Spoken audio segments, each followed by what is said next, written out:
پردگار بہروں بر اعوذ باللہ من الشیطان الرجیم بسم اللہ الرحمن الرحیم ان اللہ وملائکتہ یصلون علی النبی یا ایہا الذین آمنوا صلوا علیہ وسلموا تسلیما اللہم صلی علی سیدنا ونبینا وشفیعنا ومولانا محمد وعلی آل محمد وبارک وسلم۔ محترم خواتین و حضرات، السلام علیکم۔ پیام صبح کے ساتھ ایک بار پھر حاضر میں ہوں آپ کا میزبان انیق احمد۔ جمعہ اور ہفتہ 2 دن سوال و جواب کے لیے ہوتے ہیں، آپ اور ہم جانتے ہیں۔ پیر، منگل، بدھ اور جمعرات، ان 4 دنوں میں ہم قرآن کریم کی آیات پر اپنے معزز علماء سے، مفتیان عظام سے گفتگو کرواتے ہیں اور سیکھتے ہیں کہ قرآن کریم ہم سے کیا مخاطبت کر رہا ہے اور قرآن کریم کے ہم سے تقاضے کیا کیا ہیں، اور جوڑتے ہیں اسے لمحہ موجود سے۔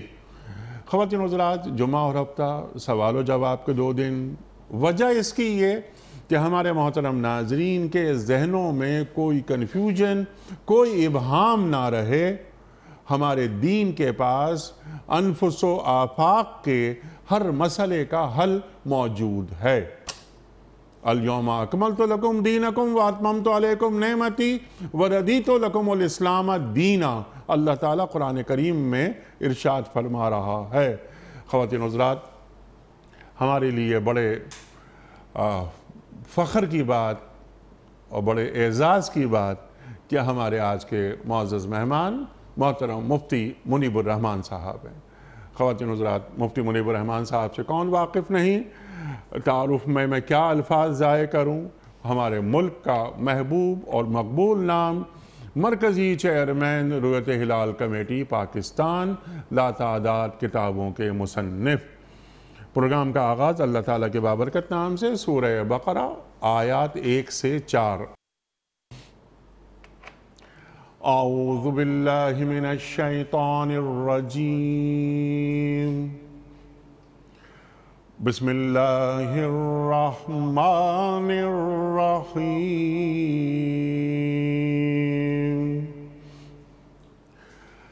الف لام میم ذالک الکتاب لا ریب فیہ ھدی للمتقین الذین یؤمنون بالغیب وَيُقِيمُونَ الصَّلَاةَ وَمِمَّا رَزَقْنَاهُمْ يُنْفِقُونَ الَّذِينَ يُؤْمِنُونَ بِالْغَيْبِ وَيُقِيمُونَ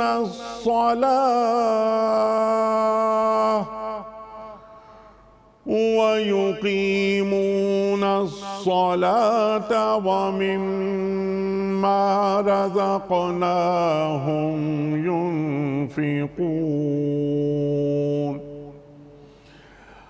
وَالَّذِينَ يُؤْمِنُونَ بِمَا أُنزِلَ إِلَيْكَ وَمَا أُنزِلَ مِن قَبْلِكَ وَبِالْآخِرَةِ هُمْ يُوقِنُونَ۔ صدق اللہ العظیم۔ الف لام میم، یہ اللہ کی کتاب ہے، اس میں کوئی شک نہیں۔ ہدایت ہے ان پرہیزگاروں کے لیے جو غیب پر ایمان لاتے ہیں، نماز قائم کرتے ہیں، جو رزق ہم نے ان کو دیا ہے اس میں سے خرچ کرتے ہیں، جو کتاب تم پر نازل کی گئی ہے یعنی قرآن اور جو کتابیں تم سے پہلے نازل کی گئی تھیں ان سب پر ایمان لاتے ہیں اور آخرت پر یقین رکھتے ہیں۔ صدق اللہ العظیم۔ محترم مفتی منیب الرحمان صاحب کی خدمت میں آج کے پروگرام کے حوالے سے پہلا سوال عبد الرزاق صاحب کا ہے۔ آپ یہ پوچھ رہے ہیں کہ مفتی صاحب ہمارے ملک سے کچھ لوگ غیر قانونی طور پر بیرون ملک چلے جاتے ہیں، وہاں کماتے ہیں، تو وہ کمائی ان کے لیے حلال ہوگی یا حرام؟ نحمده ونصلي ونسلم على رسوله الكريم اللہم صلی اللہ علیہ سیدنا و مولانا محمد صلی اللہ علیہ وعلى آلہ وصحبہ اجمعین۔ حنیق احمد صاحب، کسی کا اپنے ملکی قانون کو توڑ کر غیر قانونی طور پر ملک کی بحری، فضائی یا بری سرحدوں سے باہر جانا،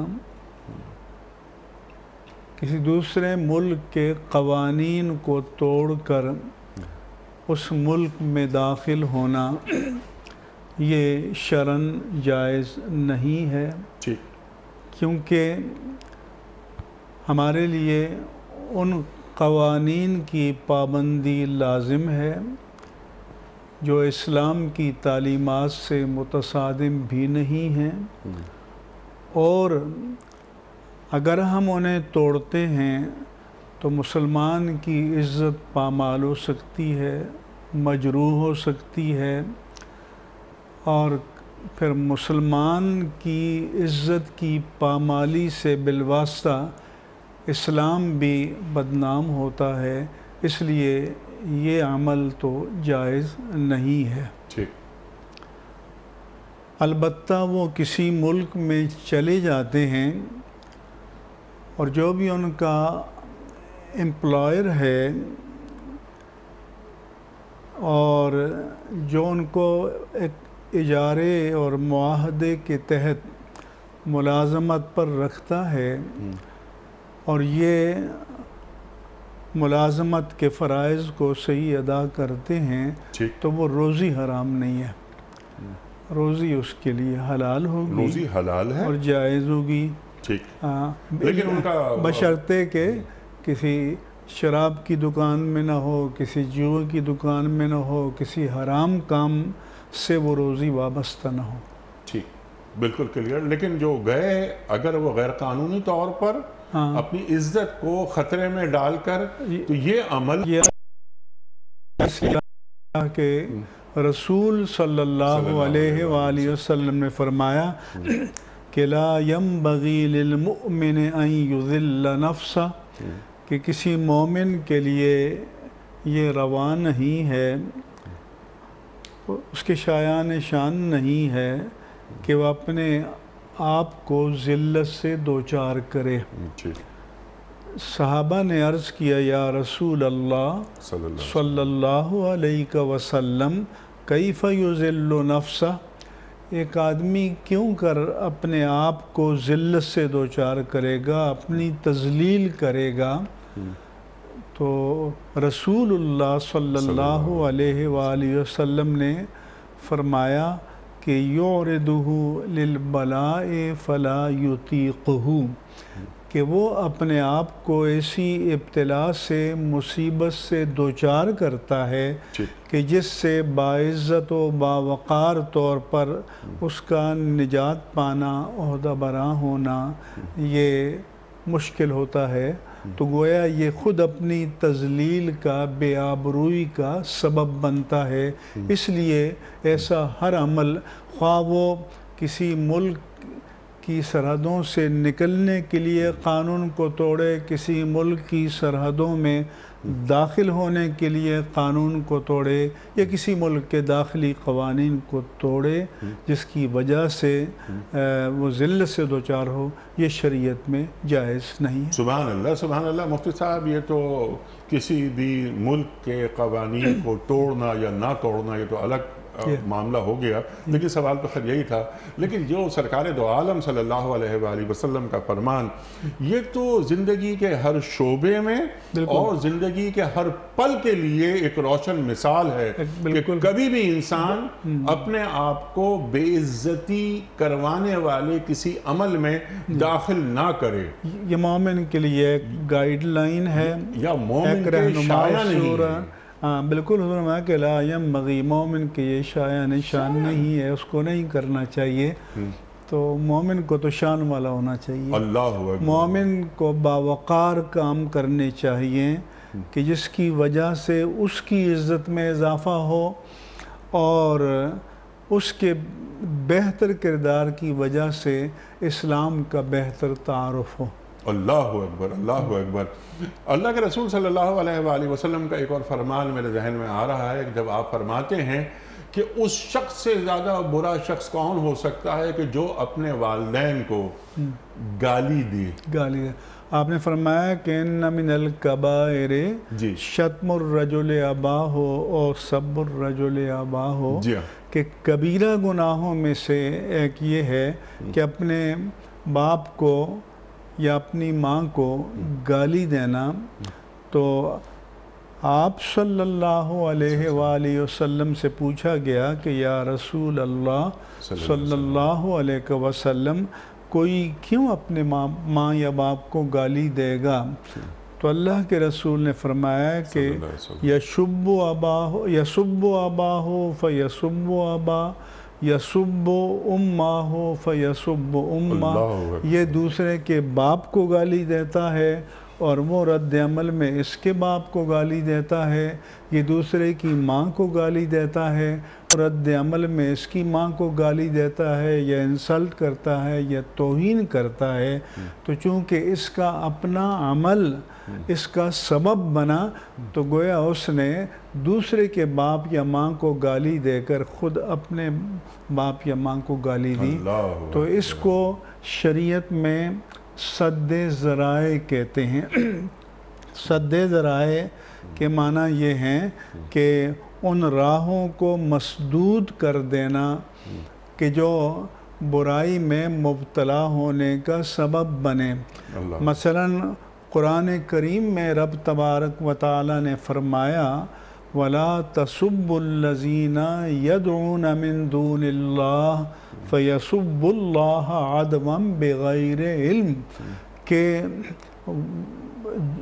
جن باطل معبودوں کو ان کے پیروکار ان کی عبادت کرتے ہیں، تو مسلمانوں سے فرمایا کہ ان کو گالی نہ دو، ان کی توہین نہ کرو، اس لیے نہیں کہ وہ قابل احترام ہیں، بلکہ اس لیے کہ فَيَسُبُّ اللَّهَ عَدْوًا بِغَيْرِ علم، وہ جہالت کی بنا پر تمہارے معبود برحق اللہ عز و جل کی شان میں کوئی نازیبہ بات کہیں گے اور تم اس کا سبب بنو گے۔ تو اس لیے شریعت نے سد ذرائع کی تعلیم دی کہ ہمیں نہ صرف یہ کہ برائی سے بچنا ہے بلکہ ان راہوں سے بھی بچنا ہے جو برائی کی طرف لے جاتے ہیں۔ سبحان اللہ، سبحان اللہ۔ عزت کے ساتھ رہنا جینا سکھاتا ہے، بالکل دین ہمیں وقار کے ساتھ رہنا سکھاتا ہے، آبرو کے ساتھ۔ اللہ اکبر، اللہ اکبر، سبحان اللہ، سبحان اللہ۔ زندگی کا کوئی بھی لمحہ ہو، آدمی خود کو ایسی پوزیشن میں نہ لے کر آئے کہ اسے کچھ سننے کی نوبت آ جائے، بے عزتی کی نوبت آ جائے، وہ کام ہی نہ کرے۔ یہ ایسا ہی ہے کہ دیکھیں دہشت گردی تو دہشت گردی ہے، اس کا مذہب سے کوئی تعلق نہیں ہے۔ جو بھی دہشت گردی کرے گا، اس کا نام مسلمانوں والا ہو یا ہندو والا ہو یا کرسچین والا ہو، وہ فرد کا جرم ہے۔ لیکن مسلمانوں کے ساتھ خاص طور پر مغربی دنیا کا امتیازی برتاؤ یہ ہے کہ وہ اسلامک ٹیررزم استعمال کریں گے۔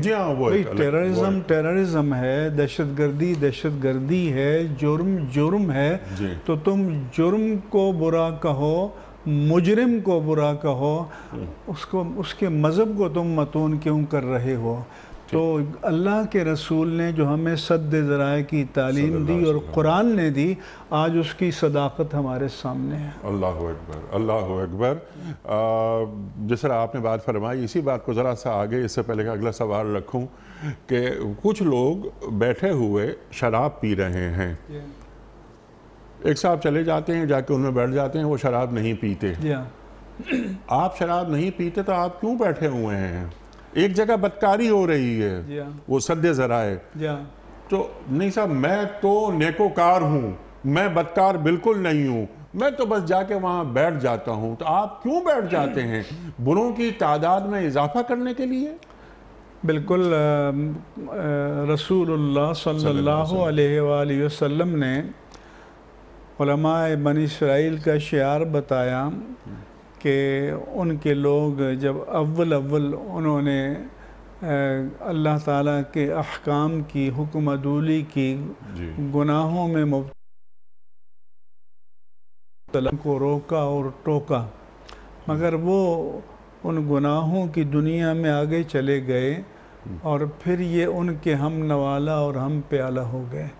تو جب آپ ان کے قریب جائیں گے تو کسی بھی وقت آپ اس گناہ میں مبتلا ہو سکتے ہیں۔ اس لیے ہمیں ان مقامات سے، ایک روایت میں ہے کہ بدگمانی کے مواقع سے بچو۔ مثلا یہی آپ نے مثال دی کہ کوئی شراب خانے میں کسی دوست کے ساتھ چلا گیا، اس کے ساتھ بیٹھا، فرض کریں کہ اس نے شراب نہیں پی، لیکن جب وہاں سے نکلے گا تو کوئی دیکھنے والا یہ بدگمانی تو کرے گا، شراب خانے سے آ رہا ہے تو شراب پی ہوگی، تو کوئی موقع فراہم نہ کیا جائے۔ تو اتقوا مواضع تہمت، فرمایا کہ تہمت اور ملامت کے مواقع سے بھی بچو۔ تو لہذا ہمیں برے لوگوں کی ہم نشینی بھی نہیں اختیار کرنی چاہیے۔ اس لیے ایک روایت میں ہے کہ آدمی یعرف المرء بمن یخالل، آدمی اس سے پہچانا جاتا ہے، اس کا اخلاقی معیار، کردار کا معیار، کہ اس کے دوست کون ہیں، اس کا حلقہ احباب کون ہے، اس کی نشست و برخاست کن کے ساتھ ہے، کس کے ساتھ ہے، کمپنی کون سی وہ رکھ رہا ہے۔ کند ہم جنس با ہم جنس پرواز، کبوتر با کبوتر باز با باز۔ تو مختصر بات اس میں سے جو a man is known by the company he keeps، تو اس لیے یہ ہمیں ان مواقع، تہمت کے مواقع سے بچنا چاہیے۔ اور انسان اپنے دوست کے مذہب پر ہوتا ہے، تو احتیاط کرنی چاہیے۔ ایک بڑا عجیب معاملہ، المرء علی دین خلیلہ، کہ ہمارے معاشروں میں ایک عجیب روایتیں یہ آ گئی ہیں جناب، میں تو رشوت نہیں لیتا، تو آپ جو رشوت لے رہے ہیں ان کے ساتھ بیٹھ رہے ہیں۔ میں شراب نہیں پیتا، آپ ان کے ساتھ بیٹھ رہے ہیں، شام کو جا کے جہاں پر شراب کی محفلیں اہتمام کیا جاتا ہے، اس کا بدکاریوں کے اڈے چل رہے ہیں، میں بس جا کے وہاں بیٹھ جاتا ہوں۔ کیوں بیٹھ جاتے ہیں آپ؟ اسی طرح غیبت کی محفل سجی ہے، غیبت کی محفل، اور آپ فرض کریں کہ غیبت نہیں کر رہے لیکن اس محفل میں بیٹھے ہیں، تو آپ غیبت کرنے والے کو انکریج کر رہے ہیں، اس کی مجلس کی رونق بڑھا رہے ہیں، اس سے آپ لطف اندوز ہو رہے ہیں، تو یہ بھی شریک جرم ہونا ہے، اس سے بھی بچنا چاہیے۔ اللہ اکبر، سبحان اللہ سبحان اللہ۔ غیبت کو انجوائے کیا جاتا ہے کہ ایک چسکا ہے، ایک ٹھرک ہے، گناہ بے لذت، گناہ بے لذت، جبکہ غیبت، اللہ کے رسول فرما رہے ہیں صلی اللہ علیہ وآلہ وسلم کہ غیبت زنا سے زیادہ بدتر گناہ ہے، بدتر گناہ ہے، اور اللہ نے فرمایا کہ اللہ اکبر، ایحب احدکم ان یأکل لحم اخیہ میتا فکرہتموہ، کہ تم میں سے کوئی اس بات کو پسند کرے گا کہ اپنے مردہ بھائی کا گوشت کھائے، اس کی بوٹیاں نوچے، فکرہتموہ، تم یقیناً اسے ناپسند کرو گے۔ تو اگر تم اپنے مردہ بھائی کا گوشت کھانا پسند نہیں کرتے تو گویا غیبت تو اس سے بھی بدتر چیز ہے، اسے کیسے پسند کرتے؟ اللہ اکبر۔ مفتی صاحب، اگلا سوال آپ کی خدمت میں، یہ عبدالرزاق صاحب ہی کا سوال ہے۔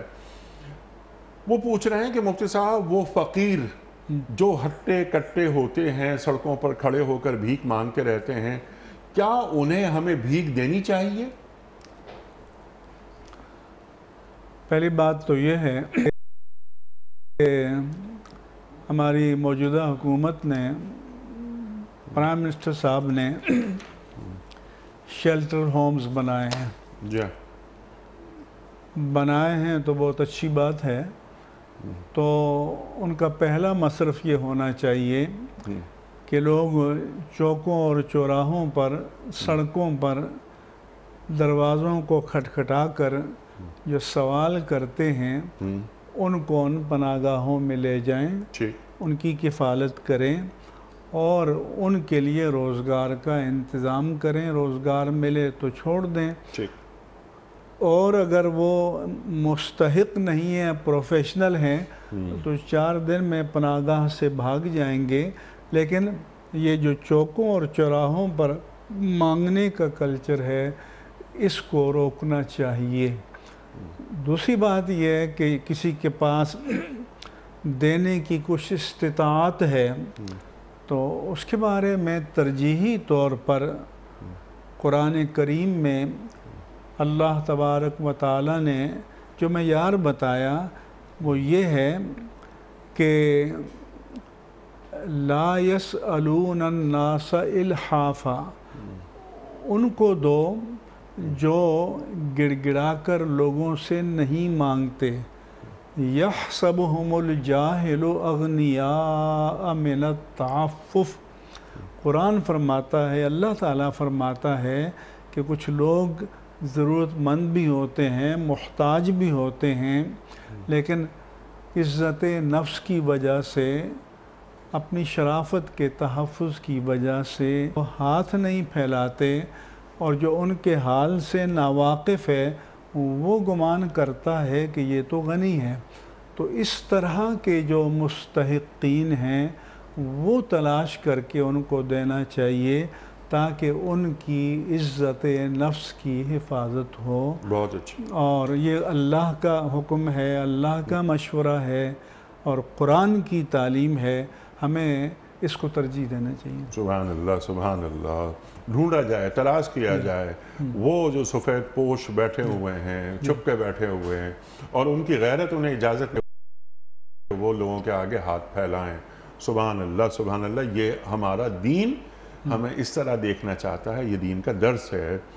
نیاز الدین حیدر صاحب کا سوال ہے کہ کیا نماز میں آنکھیں بند رکھنے سے نماز ٹوٹ جاتی ہے؟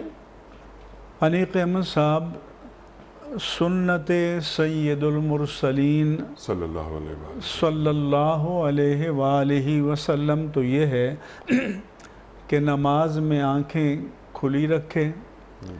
اس لیے فرمایا کہ جب حالت قیام میں ہو تو اس کی نظریں اس کے قدموں میں ہونی چاہیے، حالت رکوع میں ہو تو اس کی نظریں اپنے زانوں پر ہونی چاہیے، حالت قعود میں، تشہد میں ہو تو اپنی گود میں ہونی چاہیے، حالت سجدہ میں ہو تو اپنے رخساروں پر ہونی چاہیے. دائیں بائیں نہیں دیکھنا چاہیے، بلکہ بعض روایات میں ہے کہ جب انسان نماز میں دائیں طرف نظریں گھماتا ہے یا بائیں طرف، کیونکہ اگر سینہ قبلے سے پھر جائے تو پھر تو نماز ہی فاسد ہو جاتی ہے. تو غیبی نظارے بندے، تو نے مجھ سے بہتر کسی کو پا لیا کہ اس کی تلاش میں نکل کھڑے ہوئے. لہذا نظریں، آنکھیں کھلی رہنی چاہیے. لیکن اگر کسی کی کیفیت ایسی ہے کہ آنکھیں کھلی رکھتا ہے تو توجہ بٹ جاتی ہے، منتشر ہو جاتی ہے، آنکھیں بند رکھتا ہے تو اس کو توجہ کا ارتکاز جو ہے یکسوئی نصیب ہوتی ہے. تو ویسے تو یہ مکروہ ہے آنکھیں بند رکھنا، لیکن اگر اس سے کسی کو یکسوئی نصیب ہوتی ہے اور آنکھیں کھلی رکھنے سے توجہ بڑھتی ہے تو اس کو اس کی اجازت ہے. اس کی اجازت ہے، لیکن یہ مسنون عمل نہیں ہے، مکروہ ہے. یہ مکروہ ہے، سنت کے مطابق نہیں ہے. نہیں ہے. ٹھیک. شاہ رخ صاحب ہیں، کراچی سے، ان کا سوال یہ ہے کہ مفتی صاحب آدمی اگر نظریں کھلی ہوں گی جی تو اگر کوئی سامنے سے گزرتا ہے تو مسئلہ ہے کہ جہاں تک تمہارا ہاتھ پہنچتا ہے اس کو روک دو گزرنے سے. اسی طرح سے کوئی ضرر رساں چیز بڑھتی ہے آدمی کی طرف تو آدمی اپنا تحفظ کر سکتا ہے. آنکھیں بند ہوگی تو یہ تحفظ وہ نہیں کر سکتا.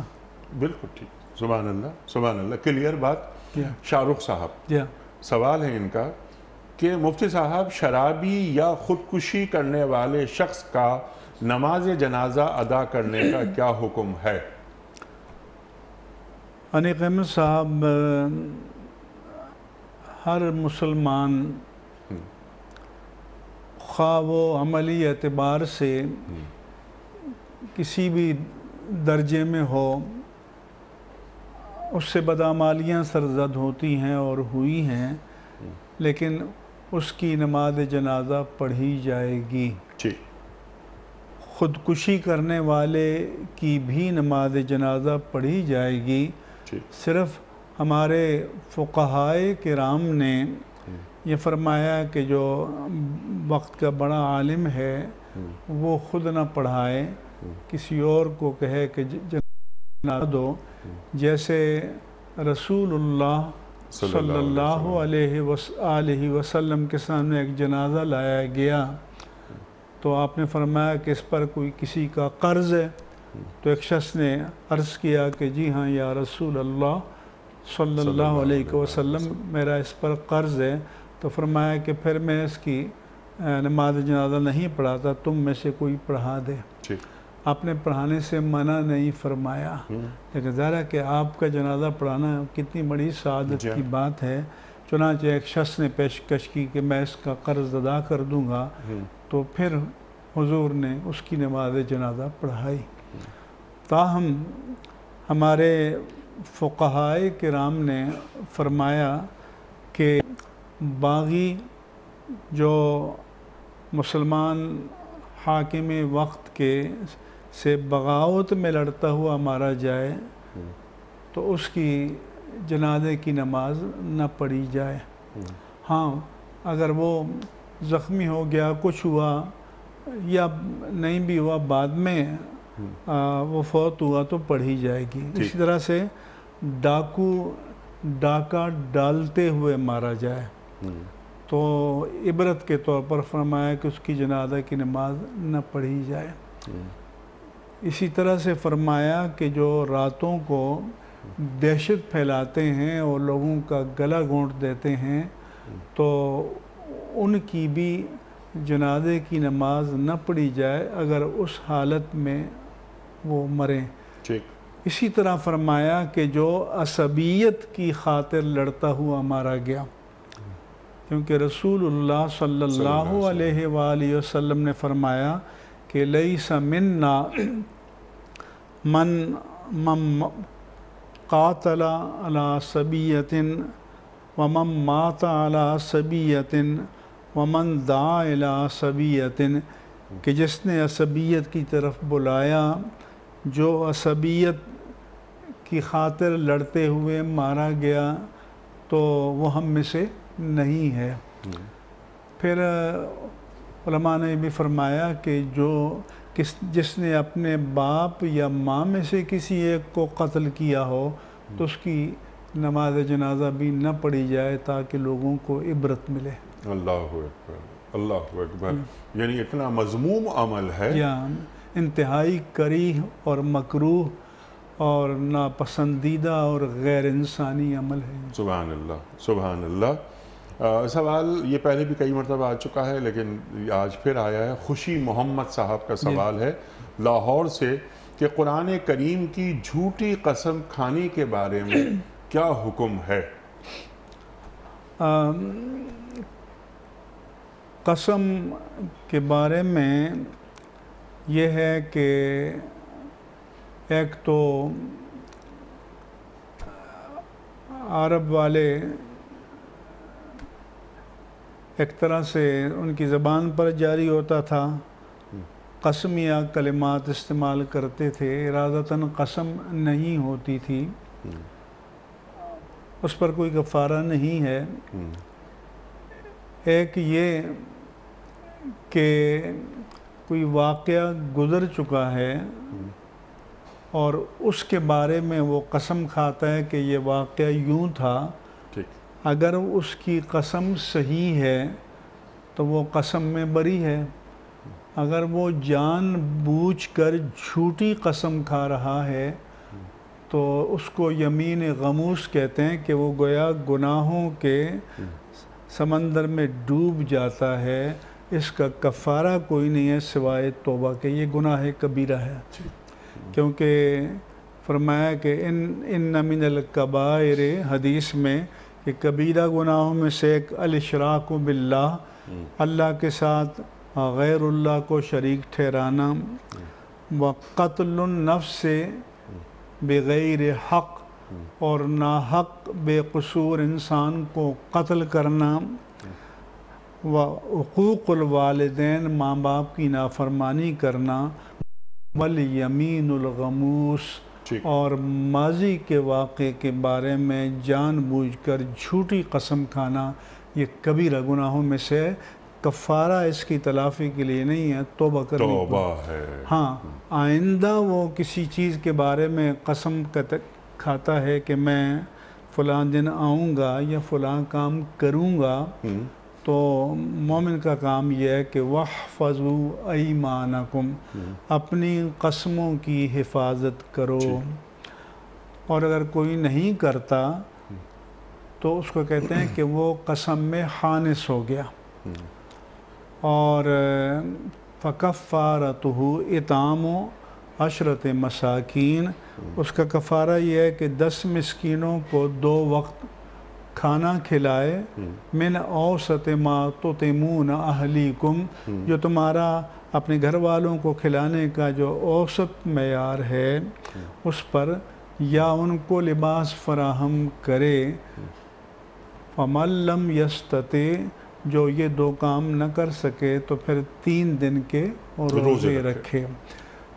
جان بوجھ کر ماضی کے بارے میں جھوٹی قسم کھانے کے بارے میں فرمایا کہ وَلَا تَجْعَلُوا اللَّهَ عُرْضَةً لِأَيْمَانِكُمْ، کہ غلط قسم کھا دو تو اللہ کی مقدس نام کو اپنی قسموں کا بہانہ نہ بناؤ، کہ ان تبروا وتقسطوا وتصلحوا بین الناس، کہ تم لوگوں سے اچھا سلوک نہ کرو، انصاف نہ کرو، اصلاح نہ کرو۔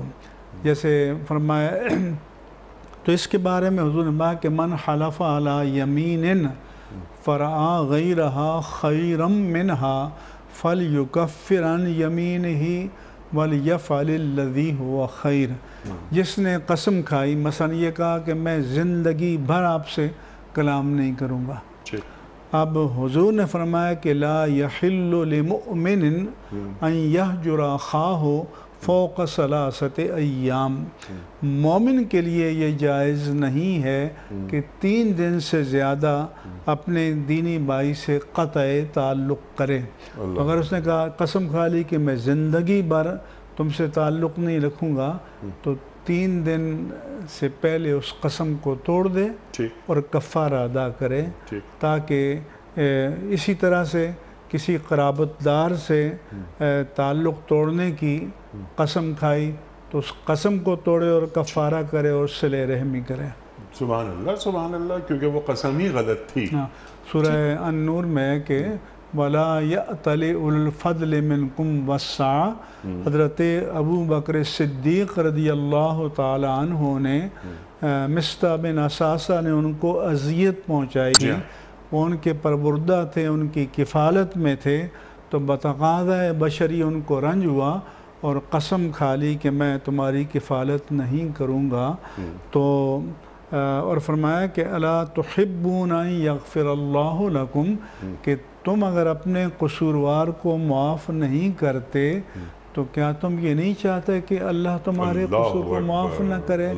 تو تم اللہ کی سنت پر عمل کرو اور اپنے قصوروار کو معاف کر دو، تو پھر انہوں نے کفارہ ادا کیا اور پہلے سے بہتر انداز میں کفالت کی اور اللہ کے فرمان کے آگے سلام کیا۔ سبحان اللہ سبحان اللہ سبحان اللہ سبحان اللہ۔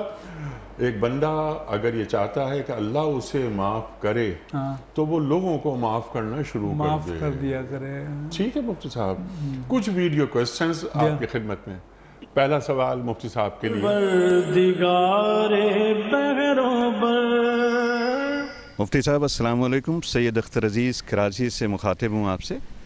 گزارش یہ ہے کہ یہ دیکھنے میں آیا ہے کہ بہت سارے لوگ جو آج کل مختلف اداروں سے گولڈن شیک ہینڈ یا ریٹائرمنٹ کے بعد بہت ساری رقم لے کے جب باہر نکلتے ہیں تو ان کے پاس کوئی ایسا ذریعہ آمدنی نہیں ہوتا جس سے وہ اپنا روزانہ کا خرچ یا اپنا کچن کا خرچہ چلا سکیں۔ تو پوچھنا آپ سے یہ تھا کہ کیا یہ آپ اس کا مشورہ دیں گے یا اس کو فرمائیں گے کہ وہ پیسے اگر وہ کسی فکس ڈپازٹ میں رکھے جائیں یا یہ گورنمنٹ کے ادارے جو مختلف ہیں اس میں جمع کرائے جائیں اور اس سے جو ماہانہ منافع ملتا ہے کیا وہ لوگوں کے لیے جائز ہے؟ بہت اچھا سوال ہے، اچھا سوال ہے ان کا، اور بحیثیت مسلمان کے، بحیثیت پاکستان ہم سب کے لیے تأسف کا مقام ہے کہ کوئی حلال روزی کی تلاش میں نکلے اور اسے اس کا کوئی راستہ نہ ملے۔ اب ظاہر ہے کہ جیسے انہوں نے فرمایا کہ ریٹائرمنٹ پر پیسے ملتے ہیں، آگے زندگی کے معاملات چلانے ہیں، تو گورنمنٹ نے جو سیونگ اسکیمز کھول رکھی ہیں وہ سود پر مبنی ہیں اور شریعت میں جائز نہیں ہیں۔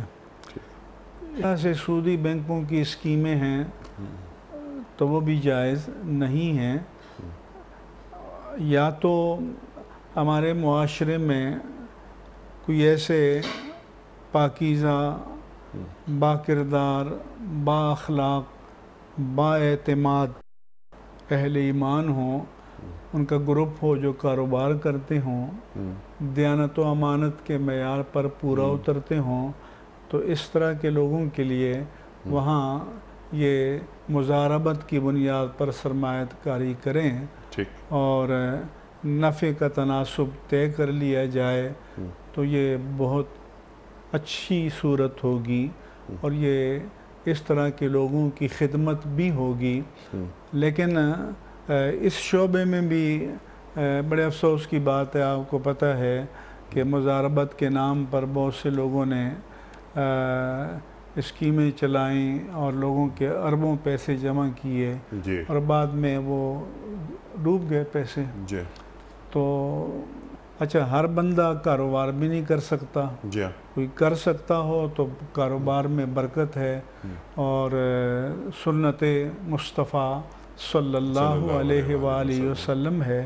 لیکن اس طرح کی اسکیموں سے ہاں اگر کوئی مضاربت کی بنیاد پر کوئی بھی اسلامی اسکیم ہو، پروڈکٹ ہو تو اس میں لگا سکتے ہیں۔ یعنی اسلامی بینکاری جو ہو رہی ہے وہاں لگا لیں لگا لیں اجازت، جب وہ گارنٹی کرتے ہیں کہ ہم مضاربت شریعہ کی بنیاد پر منافع تقسیم کریں گے تو صحیح، تو اس پر یقین کر لیا جائے اور وہاں لگا دیا جائے۔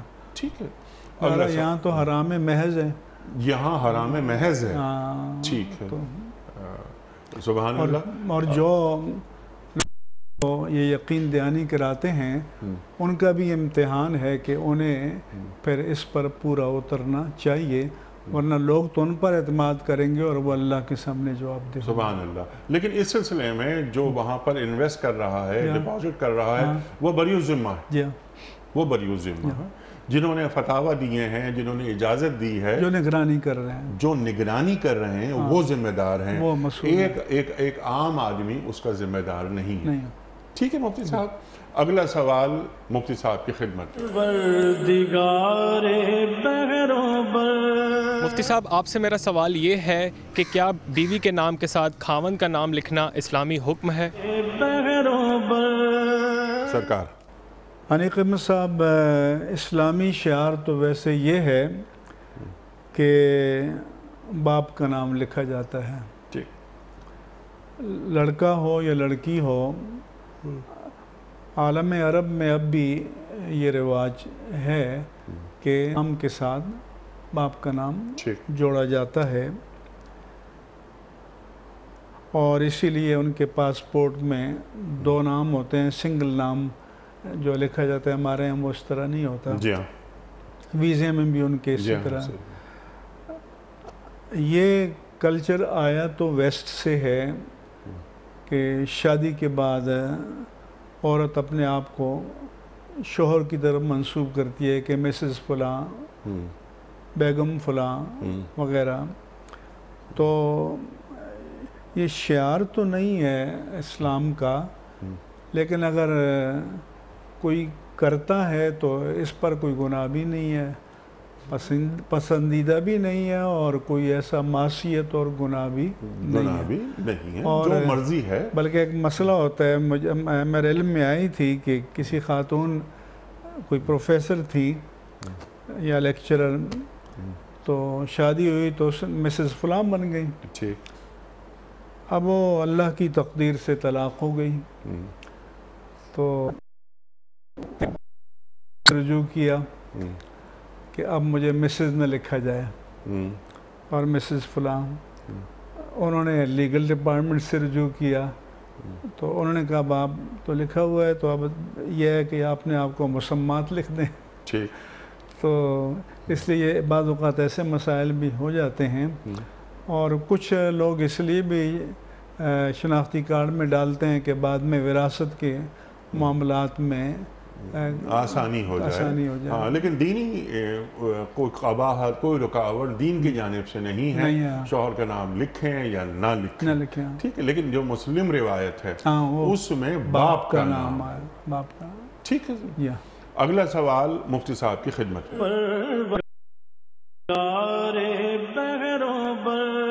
مفتی صاحب میرا آپ سے سوال یہ ہے کہ آج کل جو لوگ جلدی نماز ادا کرتے ہیں، کیا یہ درست ہے؟ اس کا طریقہ کار کیا ہونا چاہیے؟ مفتی صاحب بڑا اہم سوال۔ دیکھیں، نماز میرے عزیز سکون کے ساتھ، قرار کے ساتھ پڑھنی چاہیے۔ یہی وجہ ہے کہ تعدیل ارکان نماز کے واجبات میں سے ہے۔ تعدیل ارکان یہ ہیں کہ بھی آپ رکوع میں جائیں تو آپ کی پیٹھ بالکل بچھ جائے، رکوع سے کھڑے ہوں جسے قومہ کہتے ہیں، تو ایک بار سیدھا کھڑے ہوں، ایک تسبیح کی مقدار آپ کھڑے رہیں اور پھر سجدے میں جائیں، سجدہ بھی قرار و سکون کے ساتھ کریں۔ 2 سجدوں کے درمیان جو جلسہ ہے اس میں بھی کم از کم ایک تسبیح کی مقدار آپ قرار و سکون کے ساتھ بیٹھیں، رکوع سے اٹھ کر بیٹھیں۔ بعض لوگ یہ کرتے ہیں کہ رکوع سے پورا اٹھ کر بیٹھتے ہی نہیں ہیں کہ سجدے میں چلے جاتے ہیں۔ حضور انور صلی اللہ علیہ وآلہ وسلم تشریف فرما تھے، اور ایک شخص آیا، اس نے جلدی نماز پڑھی اور آ کر آپ کو سلام کیا۔ آپ نے سلام کا جواب دیا، فرمایا کہ صلی فإنک لم تصلی، نماز پڑھو کیونکہ تم نے نماز نہیں پڑھی۔ وہ پھر جلدی سے نماز پڑھی اور آیا، پھر السلام علیکم۔ آپ نے پھر فرمایا کہ صلی فإنک لم تصلی، نماز پڑھو کیونکہ تم نے نماز نہیں پڑھی۔ تو پھر گیا اور اسی انداز میں نماز پڑھی، تو پھر آیا تو آپ نے اس کو سمجھایا کہ جب تم نماز پڑھو تو اچھے طریقے سے قیام کرو، فاتحہ پڑھو، قرات کرو، رکوع میں اچھے اطمینان بخش طریقے سے جاؤ، پھر قیام کرو، پھر سجدے میں جاؤ، تو نماز سکون و قرار کے ساتھ پڑھنی چاہیے. محض اٹھک بیٹھک کرنے کو رسول اللہ صلی اللہ علیہ وآلہ وسلم نے مرغ کی طرح ٹھونگے مارنے سے تشبیہ دی ہے. تو ایسا ہمیں ہرگز نہیں کرنا چاہیے، اور ہم اپنے معبود مطلق اپنے خالق کی بارگاہ میں ہیں تو اطمینان قلب ہونا چاہیے، توجہ اللہ کی طرف ہونی چاہیے کہ ہم اللہ کی حضوری میں ہیں، اس کے دربار میں ہیں، اور سکون و قرار کے ساتھ. سبحان اللہ سبحان اللہ. یہ سکون و قرار کے ساتھ ہونا چاہیے. ہم کہاں کھڑے ہیں؟ اللہ کے دربار میں کھڑے ہیں. الیس اللہ بأحکم الحاکمین.